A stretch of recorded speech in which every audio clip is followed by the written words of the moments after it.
Dobar dan, pozdrav svima, dobrodošli na još jednu recenziju. Danas na repertoaru smo dočekali Suzuki Bandita 1200S. Znači imamo dva modela, imamo ovaj S model, to je ovaj sa maskom koji nas podsjeća na Kawasaki ZRX 1200, znači dosta slična maska. Muški motor odmah na pogled, naravno tu je i velika mašina koja brbi sa strane. Model iz 2001. godine, znači nešto koji ona moja Suza.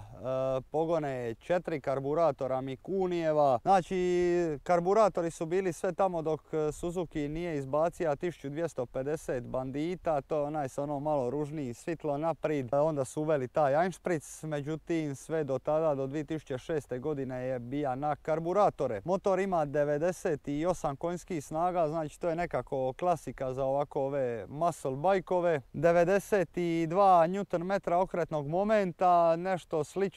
Da bi ja usporedio, bi bija Suzuki GSX 1400. Ova ima manji okretni moment, međutim na cesti on zapravo pokaže ko je gazda i da ga usporedim sa tim GSX-om 1400 puno više voli kratke zavoje. Motor sa svim tekućinama ima 243 kg, 20 litara mu stane u rezervar i ono što se meni odmah unaprijed ne sviđa i što mi je uvijek falilo kod ovoga Bandita, to je njegovih 5 brzina. To su kasnije također u Banditu 1250 nadogradili, međutim ovdje nije postojalo niti je ostalo mista za tu šestu.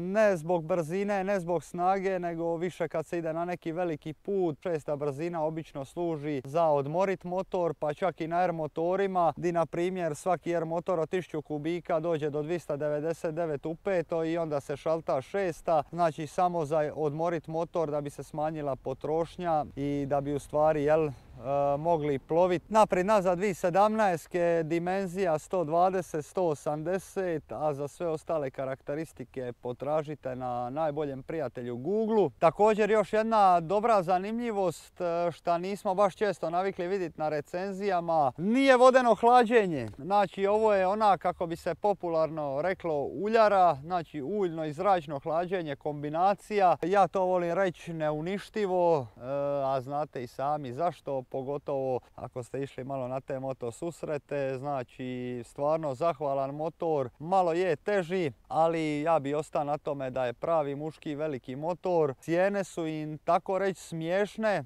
di vi za 3000 do 4000 eura možete imati motor sa zapremninom 1200 kubika koji može proći preko 100.000 km bez ikakvih problema, a za mene je to jako dobra kupnja. Kočnice nećemo očekivati puno od njih, ipak je to Suzuki, malo linije, međutim zanimljivo je šta ima šesteroklipna klišta, sigurno nego su bolje od onih četveroklipnih, ali ćemo vidjeti to na cesti kako će se to ponašati. A recite mi šta mislite da ja prestanem malo pričati i da se mi idemo malo provoza sa ovim strojem da vidimo kako se on ponaša na cesti.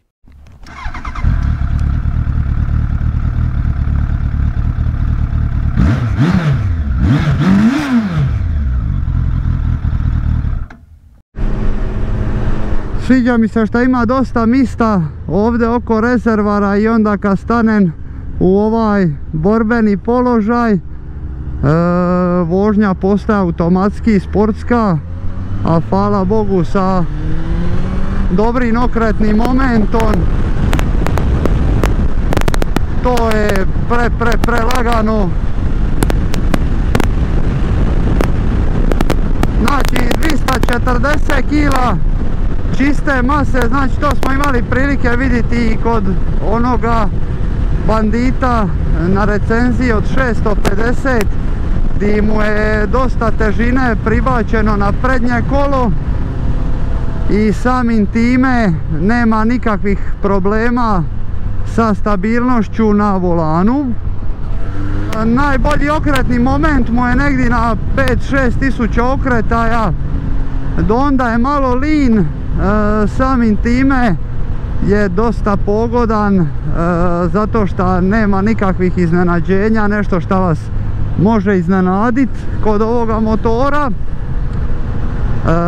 By the way, ja se ispričavam što sam zadnjih par recenzija bija u tenisicama, patikama, kako god, Sad sam obuka full opremu jer ipak ovo je nekakav ozbiljan kanal i služim kao primjer drugima i samim time bi se treba ponašati tako. Tako da eto, ja se još jedan put izvinjavam.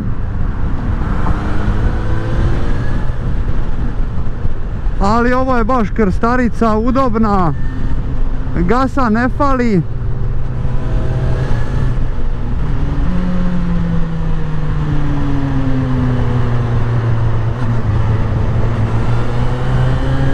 Falilo mi je malo ovoga osjećaja od karburatora, iako ja više ne želim posjedovat motor s karburatorima. Zbog uštimavanja ovo ono, to je postalo dosta naporno i onda mi samim time se ne da tako nešto voziti, ali treba se navikniti na ovaj gas i na sve skupa kod karburatora, ovih trzaja, kad njemu gorivo uđe u karburator i tako dalje, kako vas ono istrga, ali je zanimljiv u svakom slučaju.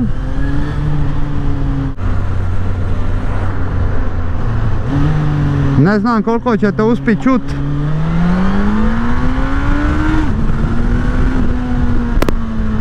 Motor ima stvarno dobar okretni moment, ne mogu se požaliti, brutalan je. Nakon 5000 stvarno otvori i zvuk sa tvornički nauspuhom mu je dosta dobar. Na malim okretajima se ne čuje, međutim čim ga malo podignete, to je druga priča. Ajmo sad mi vidjeti kako se ovo vozi na malo većoj brzini. Ovjes mu je za moj pojam malo premekan, trebalo bi ga malo ušteli, to je stvrdnit nazad, ali isto tako uzmite u obzir da je vozač, to je vlasnik motora, malo teži čovjek i njemu možda odgovara za mene pre mekan stražnji kraj. Šta se tiče prednjeg kraja, tvrd je i ono što je meni najdraže i najbitnije, dosta stabilan. Jer ja ne volim motore koji su brzi a nestabilni, jer onda mi ta brzina gubi svoj smisao ako sam ja nestabilan na njoj. Zaštita od vitra, iako ne izgleda ko da ima puno maske, međutim dosta dobro štiti od vitra i to mi je super.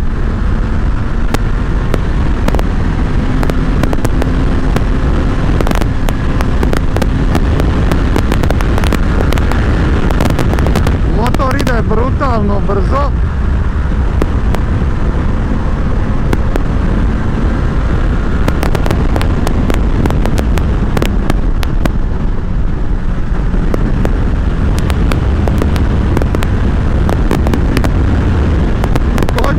Su, pa ja bih rekao, pristojne, ništa pretjerano sad iznenađujuće.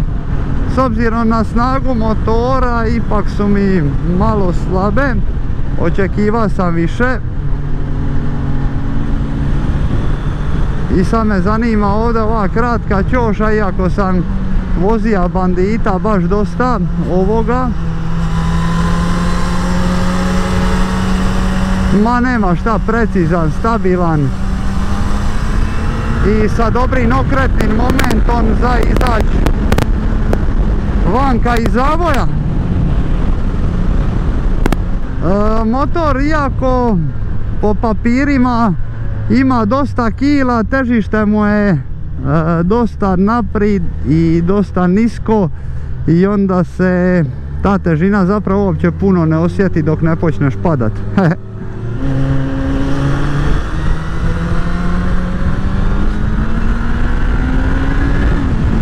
Kako dobro, lipo otvara i puno mi je vozniji za moju građu i visinu od 190 i 78 kg. Puno mi je vozljiviji nego GSX 1400, jer ja se sa GSX-om 1400 trebam borit. To je napravljeno za malo težu kategoriju ljudi. Sad me ovdje ovo zanima. Znači ovdje ga ubaciti u treću i laganini se vrti oko 4-5 hiljada. Brutalno dobro, stvarno se lipo vozi. Malo me nervira ovaj mekani zadnji kraj, ali nije kraj svita.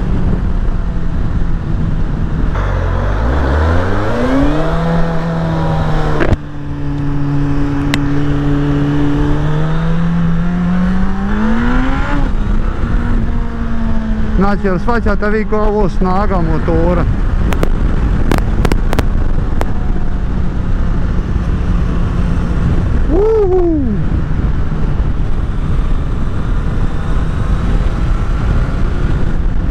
Kako brzo završava zavoje i to mi se sviđa, puno je agilniji po čošama i oprostit će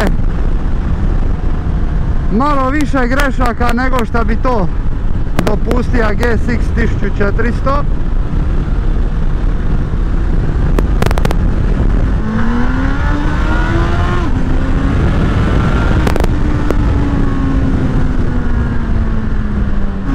Ali je dosta zahvalan motor. Velik je motor, možete si ženu sa sobom i sve. Jedina mi je to zamjerka malo veća što ima samo 5 brzina. Tako da ono malo kad idete na duži put imate veću potrošnju, ali ništa strašno što se ne može izdržati naravno.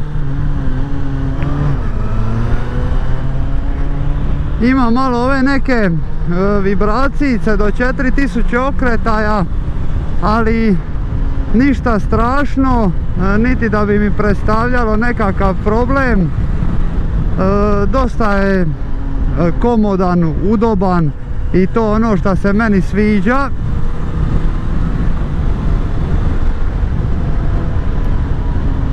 Ima komad motora, a već znate po prijašnjim recenzijama da ja volim komodne motore.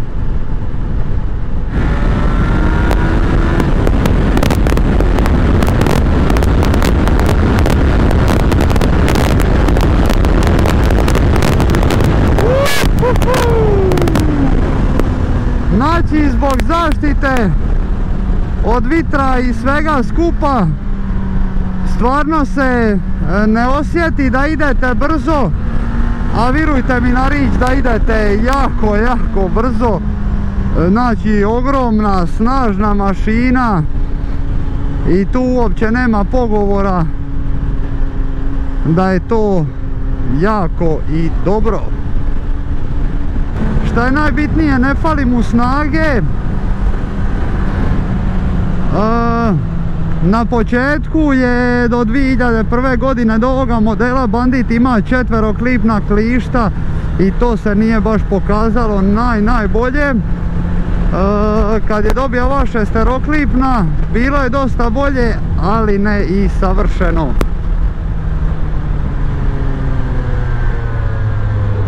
Evo smo došli do kraja i još jedne recenzije sa našim Banjom 1200. Ja bi završio ovu recenziju prvo sa ocjenom. Znači ocjena bi bila nekakva solidna 8, a sad ću vam obrazložiti zašto. Viš ti koji smo mi prokleti narod, šta rade ovo? Motor spakijaj tu. Zašto 8? Prvo bi krenija s onim malo negativnijim stranama, to jest nedostacima koje sam ja zamjerio tokom vožnje. Prva i osnovna, kao i kod svakoga Suzukija šta ja imam prigovorit, to su malo sporije kočnice koje čak ni do dan danas, do 2024. nisu uspjeli napraviti iako su stavljali Bremba i to znači na kočnicama je potrebna malo jača sila da bi se zaustavili, di na drugim markama imate onaj ugriz. Ovdje toga malo nedostaje. Mekani ovjes, također ako idete malo istraživati o Banditu, možete vidjeti da dosta ljudi je upgradealo ovjes sa nekim aftermarketom ili su izvodili nekakve preinake kako bi motor bio malo tvrđi, ali morate shvatiti da 2001. godine ovaj motor kad je bio novi je košta 65.000 kuna. Znači pazite što vam kažem, 65.000 kuna ste imali motor od 1200 kubika, vrhunskog okretnog momenta sa 100 konja, tako da mislim da tu ne treba pričati zašto nije ovjes neki skupi. Isto tako, jedna mala zamjerka su mi one vibracije oko 4-5 tisuća okretaja koje se osjete isključivo na nogama, znači na rukama nema apsolutno nikakvih vibracija. Iako sam u velikim čizmama, na nogama se to itekako osjeti. Motor je što se tiče mid-range okreta dosta dobar, znači ima dobar okretni moment iz srednjega, na niskima ga nema. I ona zamjerka što sam bio napomenuo, znači ovaj motor vas traži brigu što se tiče karburatora, znači potrebno mu je puno pažnje. Ne da ne valjaju, nego jednostavno tim karburatorima ima već 20 i nešto godina kroz koje prolazi gorivo i tako dalje, znači morate malo češće voditi na servise karburatora. To ne znači ništa skupo, samo je, kako mi u Splitu kažemo, tlaka. Pa onda da krenemo i na te nekakve pozitivne strane. Ciklistika, težina na prednjem kolu, stabilnost na velikoj brzini mi se jako sviđa. To me uvijek kupuje kod motora. Udoban, strašno, znači bez obzira koliko kila imali, koliko ste visoki, uopće vam znači neće smetat dimenzije i gabariti ovog motora, pogotovo što je prostran. Zaštita od vitra, iako nema veliki vizir, ima dosta plastike i samim time je jako ugodan za vožnju. Znači njegova preciznost u okuci na velikoj brzini mi se jako sviđa. Ovo je motor, bez obzira što je velike kubikaže, neće vam puno grešaka oprostiti, ali neke ipak hoće. Još jedna zamjerka koju sam zaboravio reći, 6. brzina. Znači to mu fali, to su kasnije nadogradili, ali su napravili ružnoga bandita, tako da smo tu nekako opet na vagi. Ima 6 brzina, ali je ružan. Za moj osobni pojam, naravno, o ukusima se ne raspravlja. Sa ljudima koji nemaju ukusa, šala mala. Bilo kako bilo, znači za 3-4 tisuće eura imate motor od 1200 kubika, dobar za dvoje, neloše kočnice. Znači onaj prvi bandit do 2001. godine ima dvoklipna klišta, to je 4-klipna klišta. Ovdje smo to malo unaprijedili na 6-klipna, di smo dobili za nijansu bolje kočnice, ali opet ne savršene. Motor koji trpi put, koji prolazi 100.000 km bez ikakvih problema. Mislim da tu nije neka velika pamet. Meni je ovaj motor uvijek bio zanimljiv, iako je neprimjetan na cesti, nekako nije nešto što će plijeniti poglede, a to je dobro što se tiče policije. Nadam se da se svidjela ova recenzija, lajkajte, šerajte, subscribeajte i ostavite dole u komentaru kako vam se svidija Bađo 1200S i ne zaboravite posjetiti ST Moto web shop. Ostavit ću vam dole link u opisu videa. Hvala vam što ste gledali i vidimo se sljedeći put. Pozdrav!